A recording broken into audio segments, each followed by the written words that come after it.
Magandang araw po sa ating lahat. Welcome po sa ating Christian Life Program. At mga kapatid, ngayon ay unang araw sa ating pakikinig sa programang ito. So, nais ko pong ipakilala ang aking sarili. Ako po pala si Sister Jennifer Thiel, taga San Lorenzo, Santa Rosa, Laguna po ako. So, ako din po ay nakapagtapos sa kursong ito o programang ito 20 years ago, year 2000. So, bilang kasapi po dito sa Couples for Christ, Handmaids of the Lord, ako po ay nagagalak na mag-welcome po sa inyo. At alam nyo po, hindi po aksidente ang pagtawag sa atin. Ito po ay isang pribilehiyo at ito po ay tawag ng ating Panginoong Diyos. So mga kapatid, ang CLP ay isang pinagsama-samang kurso na naglalayong dalahin ang mga kalahok sa isang panibagong pagkaunawa sa pagtawag ng Diyos sa kanila or sa ating lahat bilang mga Kristiyanong kababaihan.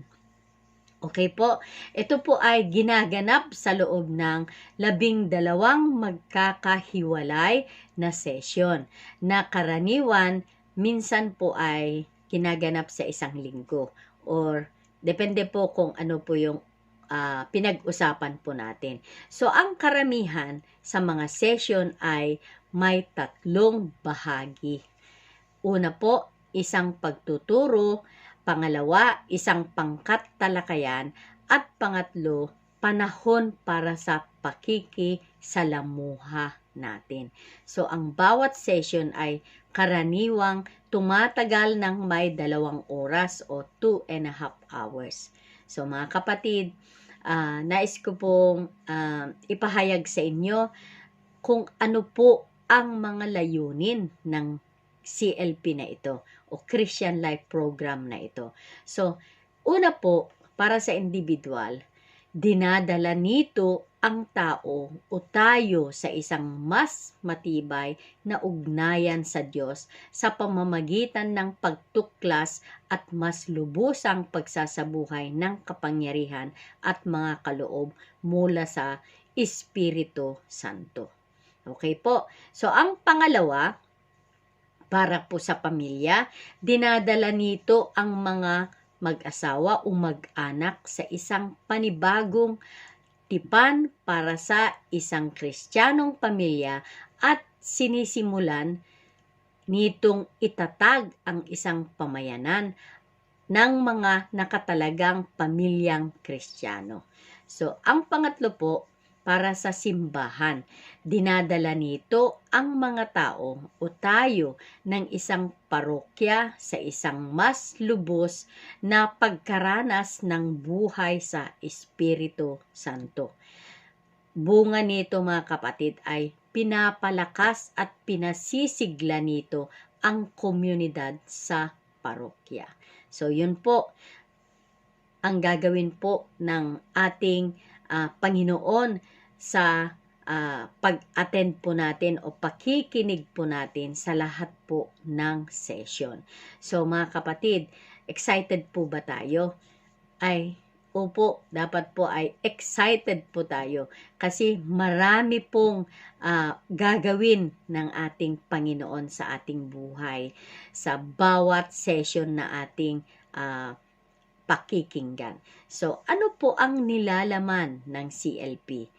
Ang CLP po ay binubuo ng 3 module na may 4 pong session bawat isa. Ang mga paksa sa bawat session ay ang mga sumusunod mga kapatid. Una po, unang module, ito po ay tungkol po ng mga pangunahing katotohanan sa Kristyanismo. So mga kapatid, nagpapahayag ng mga pundasyon at natatanging kaalaman sa Kristiyanong pamumuhay. Yun po ang nilalaman ng 4 na session or talk sa unang module. At ang pangalawa po ay na module ay ang tunay na Kristiyanong pamumuhay.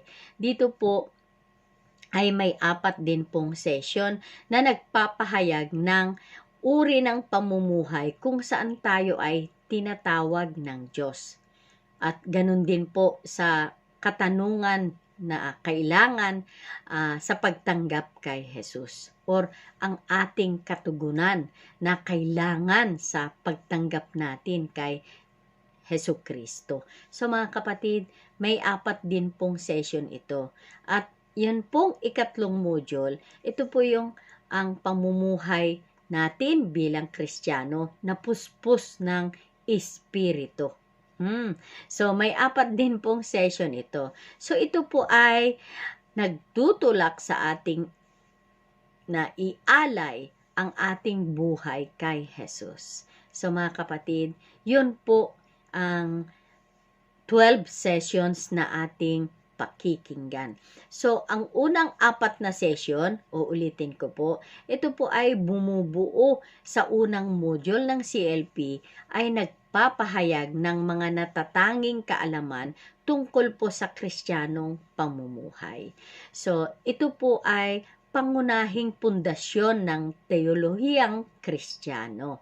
So, yun po. At ang kasunod na module naman po ay binubuo ng 4 na session muli, ay nagpapahayag ng uri ng pamumuhay kung saan tayo ay tinatawag ng Diyos. Ito po ay ipinapaliwanag dito ang personal na katugunan na kinakailangan sa pagtanggap kay Jesus bilang Panginoon at tagapagligtas.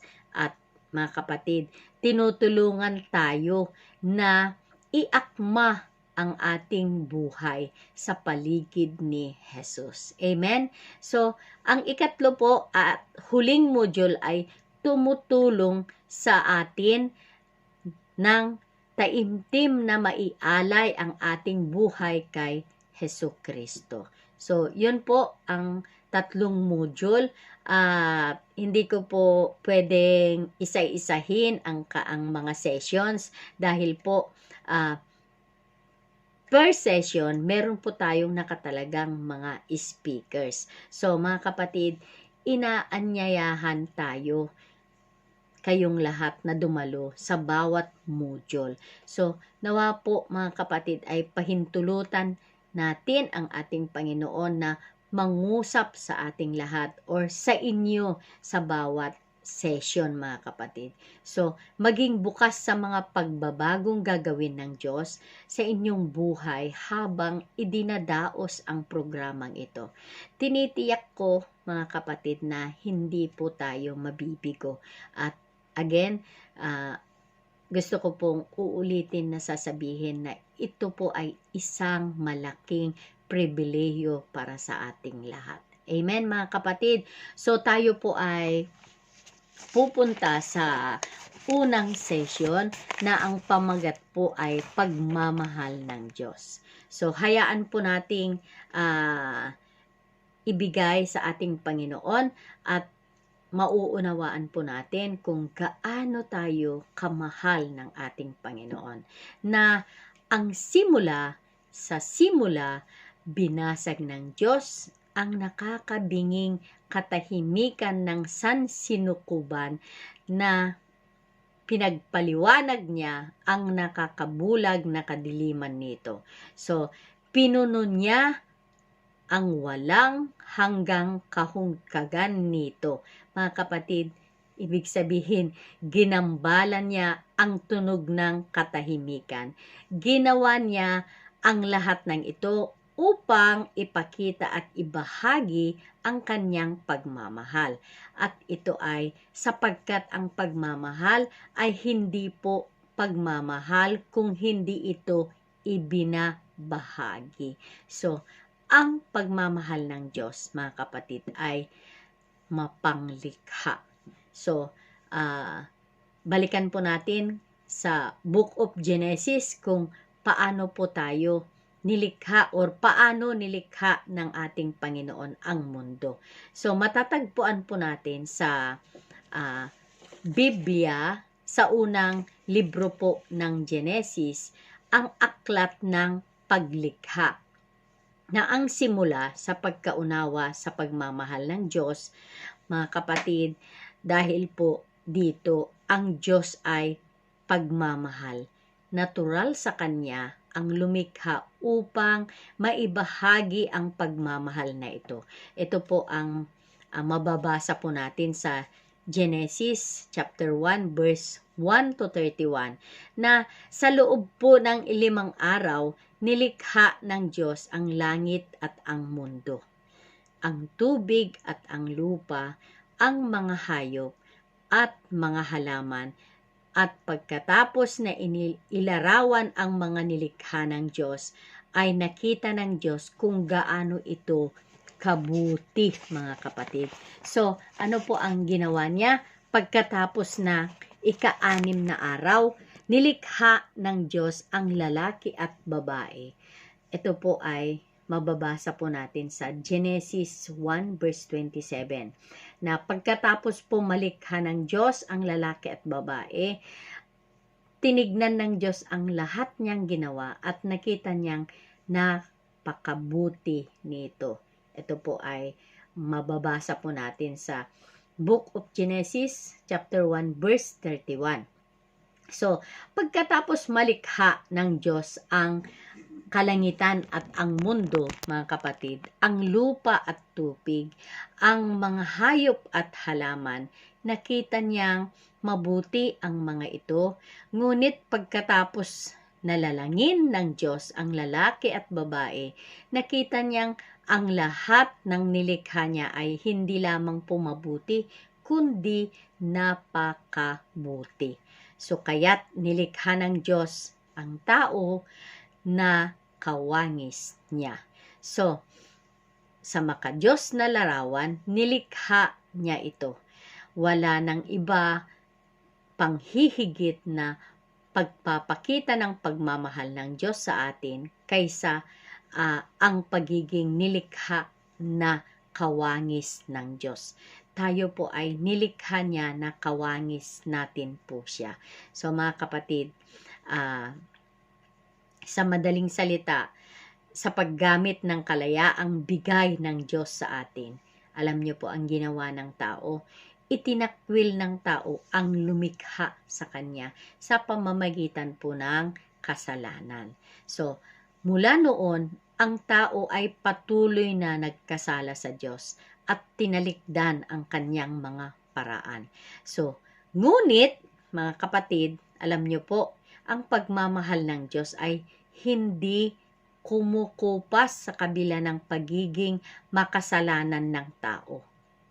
So, sa kabila ng kanilang kasalanan, sa kabila ng ating mga kasalanan, ipinakita ng Diyos kina Adan at Eva ang kanyang kabaitan sa pamamagitan ng pagbibigay sa kanila ng kasuotan. Alam niyo po yung istorya na, 'di ba, sinuway ni Adan at Eva ang bilin, ang utos ng Panginoon na huwag kumain sa isang puno. At alam niyo po ang ginawa, kumain po sila. So, dito po ay sila ay nagkasala at pinalabas sa paraiso. So, ano po ang ginawa ng Diyos? Hindi niya sila tinalikdan, kundi, alam niyo po ang ginawa, binigyan po sila ng kasuotan. Kasuotan na tanda, mga kapatid, ng pagmamahal ng ating Panginoon. Na sabi pa po dito, sa Genesis chapter 4 verse 15, noong patayin ni Cain ang kanyang kapatid na si Abel, ipinakita din ng Diyos ang kanyang pagmamahal at awa sa pamamagitan ng paglalagay ng tanda kay Cain upang hindi siya mapatay nang makakakita sa kanya. Ganun po kamahal tayo ng ating Panginoon, na kahit po tayo ay nagkakasala, mahal na mahal pa rin po tayo. Ganon din po ang ginawa noong magpasya ang Diyos na lipulin ang kasamaan sa mundo sa pamamagitan ng malaking pagbaha. Alam po natin ang istorya na ito siguro. So, pinagawa niya, sino po? Sinuwe ng arko upang maligtas sa kamatayan ang mga mabubuti. So, mababasa din po dito sa Genesis chapter 9 verse 1 to 28 na sa mga susunod pa pong mga kanyang mga anak ay kahit na noong patuloy na sinusuway ng tao ang Diyos, nangako pa rin ang Diyos kay Abraham na mamahalin siya at ang kanyang mga inapo magpakailanman. Amen? So, ganun po ang ginawa ng ating Panginoon sa atin na kahit po tayo ay makasalanan, mahal na mahal pa rin po tayo. Na ginawa din po niya ang pangakong ito kila Isaac, kay Moses at kay David. So, mga kapatid, katulad sa panahon ng lumang tipan, ang pagmamahal ng Diyos na lumikha sa atin ay nananatiling maawain at mapagpatawad. So, kahit na iniiwan natin siya, matyaga siyang naghihintay sa ating pagbabalik, mga kapatid. So, ang pagmamahal ng Diyos ay mapagpatawad. Nagpapatawad ang kanyang pagmamahal. So, ang mapagpatawad na pagmamahal ng Diyos ay inilalarawan sa pinakatanyag na talinhaga sa Biblia na malimit na ipinagkakamali sa titulong Ang Alibughang Anak. Alam po ba natin itong istorya na ito na talinhaga ng ating Panginoon na istorya ng isang ama at may dalawang anak.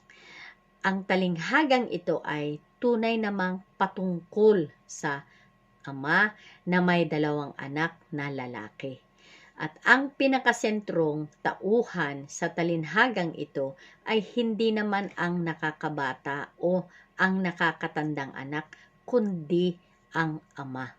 So, ang buod ng mensahe ay walang kapantay, mayaman at mapagbigay na pagmamahal ng Ama.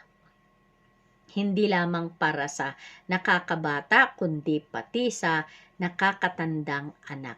Ito po ay matatagpuan o mababasa natin sa Biblia, sa libro po ni San Lucas, chapter 15 verse 11 to 31, na ang istorya po ay ganito. Sa ilalim ng batas ng mga Hudyo, ang mga anak ay nakakatanggap lamang ng kanilang bahagi ng pag-aari pagkatapos mamatay ang ama.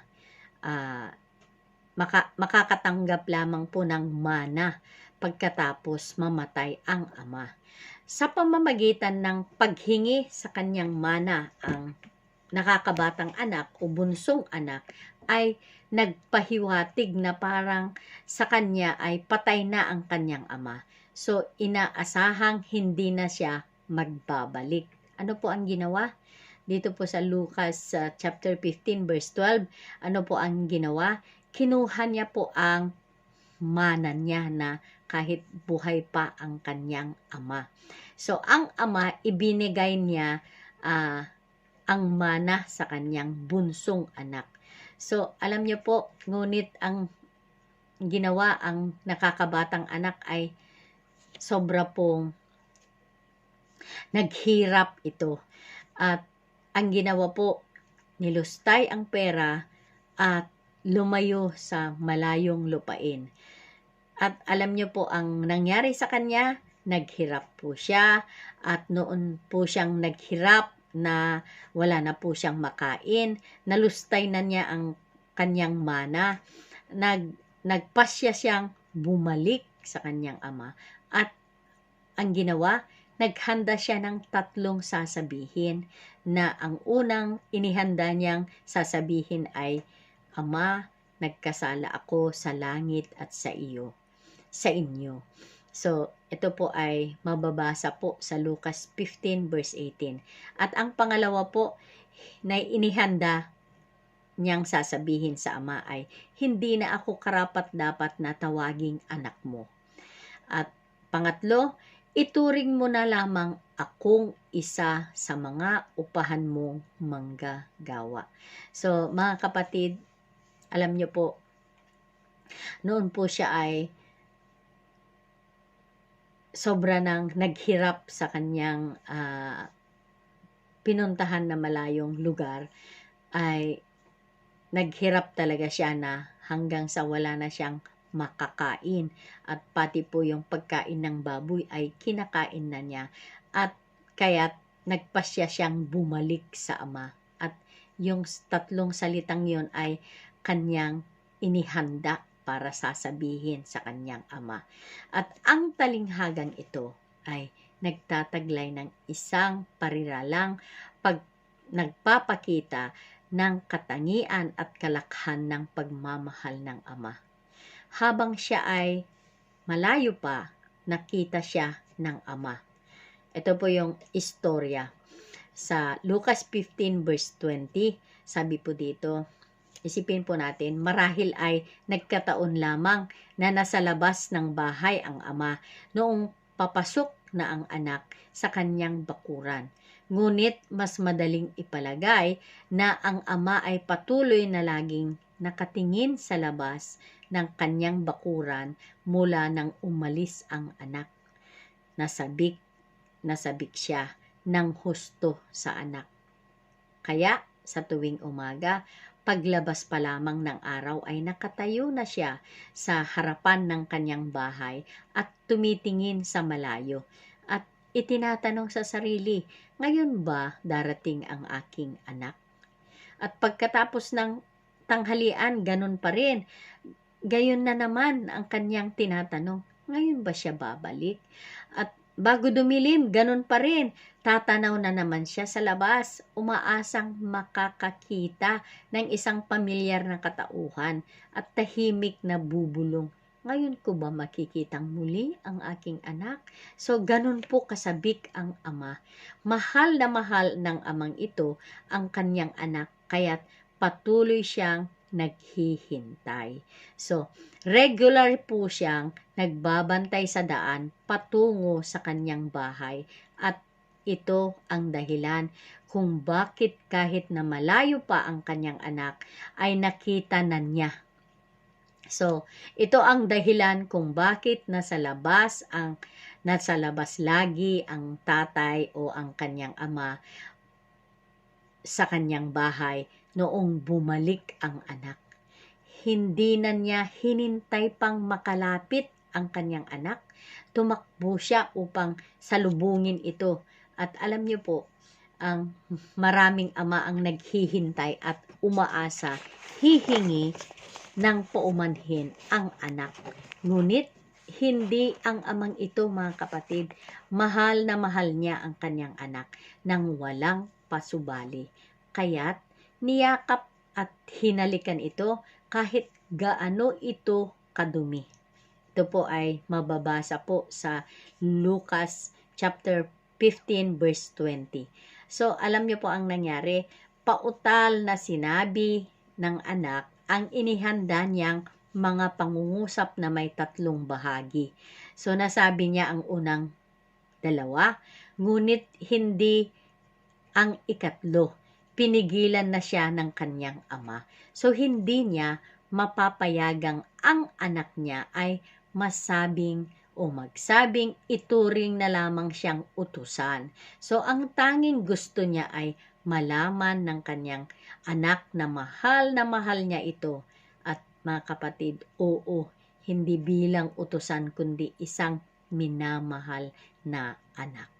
So, pinutol ng ama ang kanyang paghingi ng paumanhin ng anak at inatasan ang kanyang mga utusan.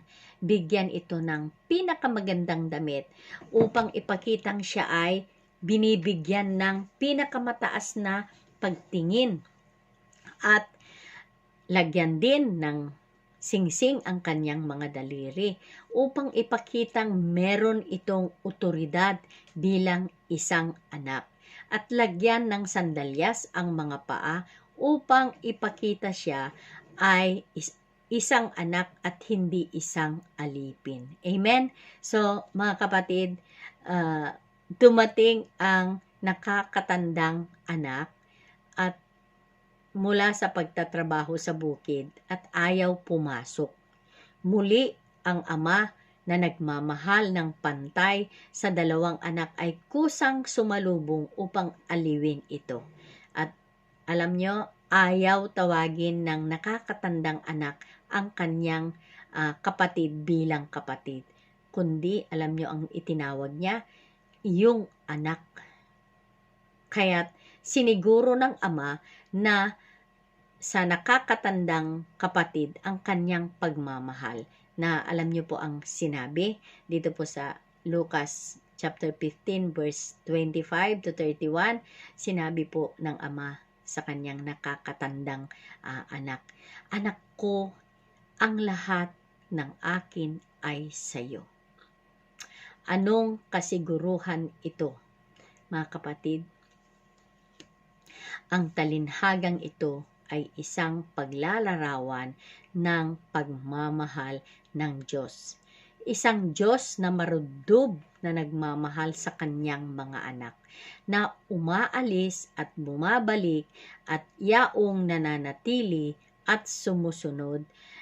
Isang Diyos na patakbong sasalubong sa atin kailanman na magpasya tayong bumalik sa Kanya. Amen? So, isang Diyos na lalabas upang aliwin tayo at bigyan ng seguridad kapag nararamdaman nating tayo ay itinatakwil, ipinagwawalang bahala o nasasaktan. So, bilang panghuli, mga kapatid, ito ay isang talinhagang nagpapatunay sa kagustuhan ng Diyos na ibigay sa atin ang lahat ng meron siya. Amen? So, lahat ng meron ako ay sa iyo. Yun po ang sabi ng ating Panginoon, na kahit na ang kanyang buktong na anak, ipinagkaloob sa atin. Amen? So, mga kapatid, mapanglikha ang pagmamahal ng Diyos, mapagpatawad ang pagmamahal ng Diyos, at nagliligtas ang pagmamahal ng Diyos. Napag-alaman natin na ang pagmamahal ng Diyos ay ipinapakita sa istorya ng paglikha. Ang pagmamahal ng Diyos ay isang pagmamahal na mapanglikha. Makikita din natin na ang talinghaga ay naglalarawan ng kalikasan ng pagmamahal na ito. Ang pagmamahal ng Diyos ay isang pagmamahal na nagpapatawad. At sinasabi po sa atin ni Santo Papa John Paul II, ang pagmamahal ng Diyos ay nakikita sa pag-aalay niya ng kanyang bugtong na anak. Mga kapatid, tunay ngang sinasabi sa atin ang Biblia na ang pinakaganap na nagpapahayag o pagpapahayag ng pagmamahal ng Diyos ay ang pagbibigay ng kanyang bugtong na anak upang magdusa at mamatay upang magkaroon tayo ng buhay na walang hanggan. So mga kapatid, ang pagmamahal ng Diyos higit sa lahat ay isang pagmamahal na nagliligtas. Ligtas po tayo. So dahil sa pagmamahal ng Diyos sa mundo, ibinigay niya ang kanyang bugtong na anak upang ang sinumang sumampalataya sa Kanya ay hindi mapahamak, bagkus ay magkaroon po ng buhay na walang hanggan. Ito po ang tanyag na verse, John 3:16, na uulitin ko po, dahil sa pagmamahal ng Diyos sa mundo, ibinigay niya ang kanyang bugtong na anak upang ang sinumang sumampalataya sa Kanya ay hindi mapahamak, bagkus ay magkaroon ng buhay na walang hanggan. Sa paraang ito, mga kapatid, ang pagmamahal ng Diyos ay ipinapahayag sa atin. Ipinadala ng Diyos ang kanyang anak sa mundo upang magkaroon tayo ng buhay sa pamamagitan niya. Ito po ang nababasa sa Biblia sa 1 John chapter 4 verse 9. Ngunit pinatutunayan ng Diyos sa ating lahat ang kanyang pagmamahal sa atin sa pagkamatay ni Kristo para sa atin habang tayo ay makasalanan. Ito po ang sinasabi ng Romans chapter 5 verse 8 na ngunit pinapatunayan ng Diyos ang kanyang pagmamahal sa atin sa pagkamatay ni Kristo para sa atin habang tayo ay makasalanan. So ayon po sa libro ni Mother Teresa ng Calcutta sa kanyang aklat na One Heart Full of Love, sumasampalataya tayo sa pagmamahal ng Diyos at maging tapat tayo sa Kanya.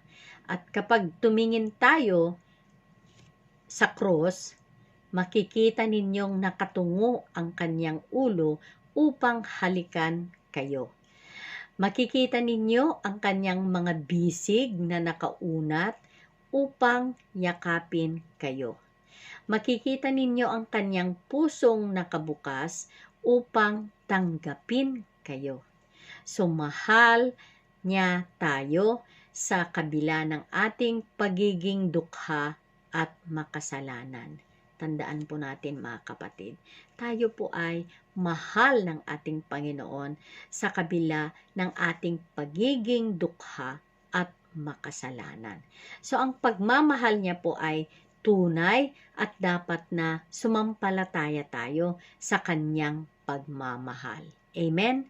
Amen po na tunay po na ang Panginoon dahil po sa pagmamahal niya sa atin, ibinigay niya ang kanyang bugtong na anak upang tayo ay o sino ang sumampalataya sa kanya ay hindi po mapahamak, bagkus ay magkaroon ng buhay na walang hanggan.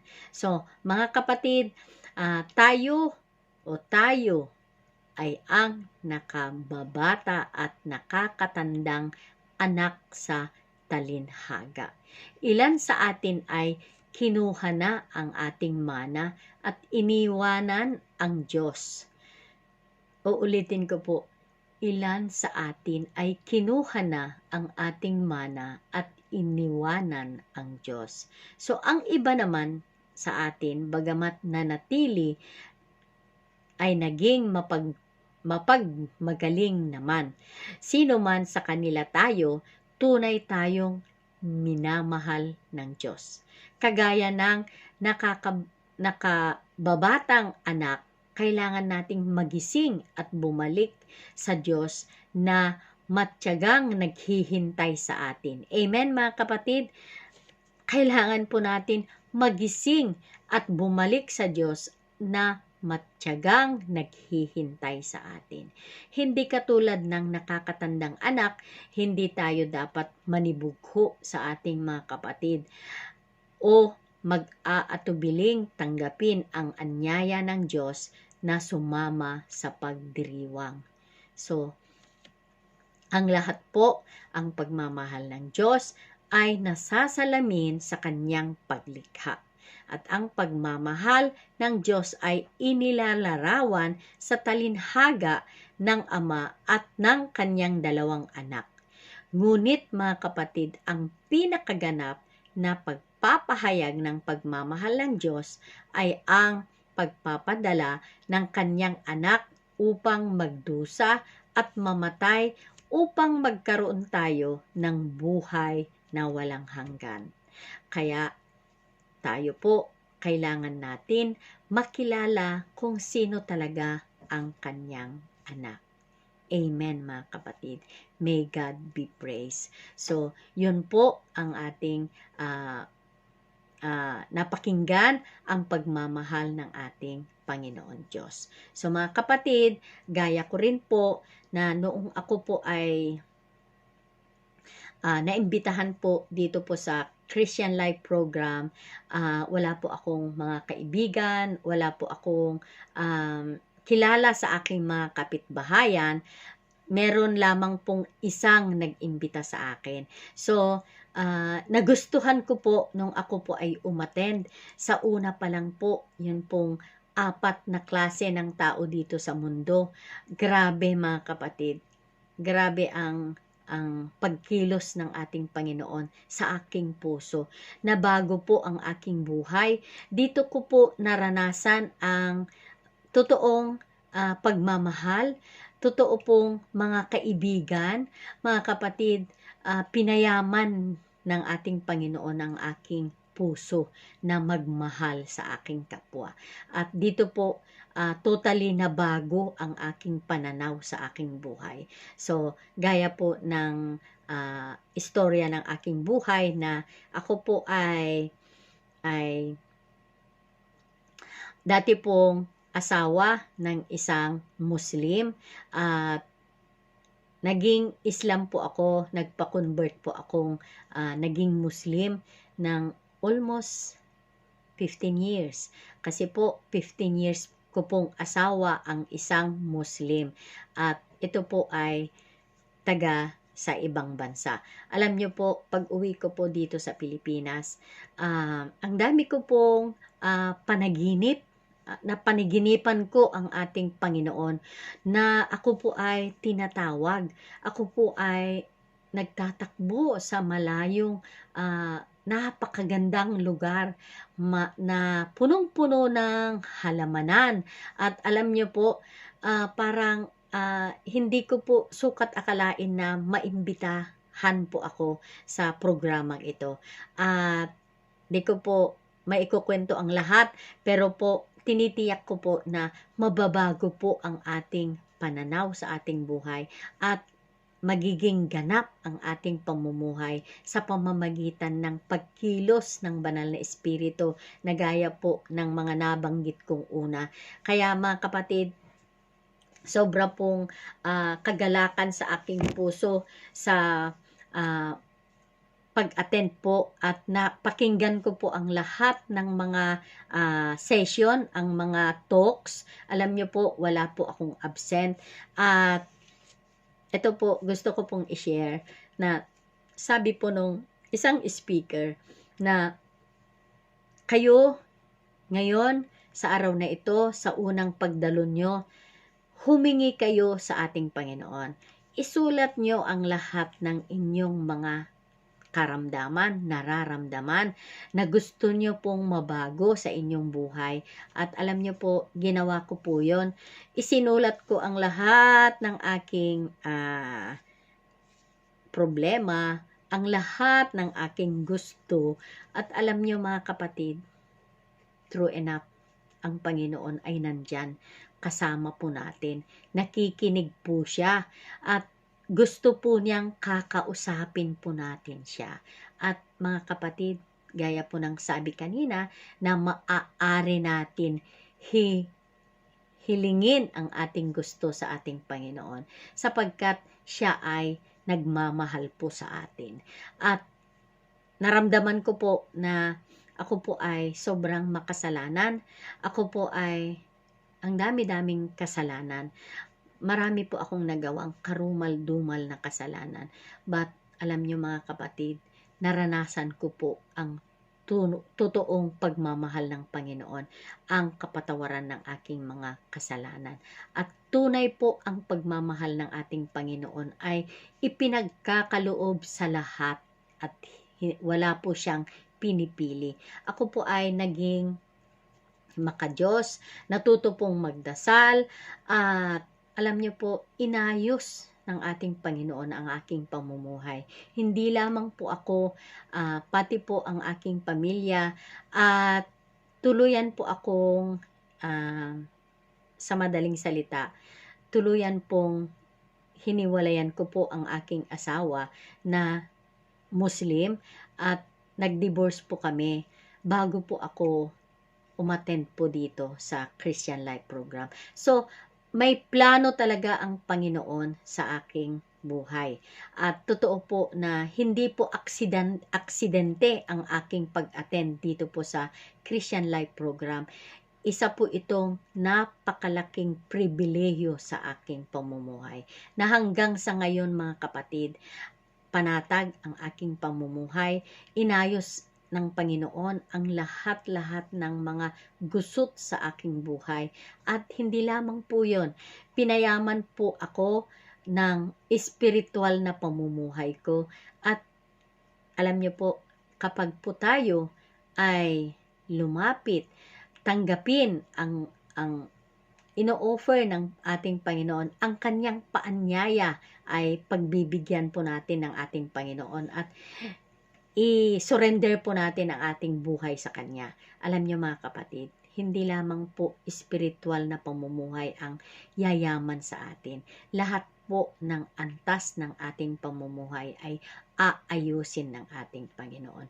Kaya mga kapatid, yun po ang sharing ko at nawa po ay a-attend po tayo muli sa ating mga susunod na mga session at tatapusin din po natin ang programang ito. Yun lamang po. Magandang araw po sa ating lahat. Amen.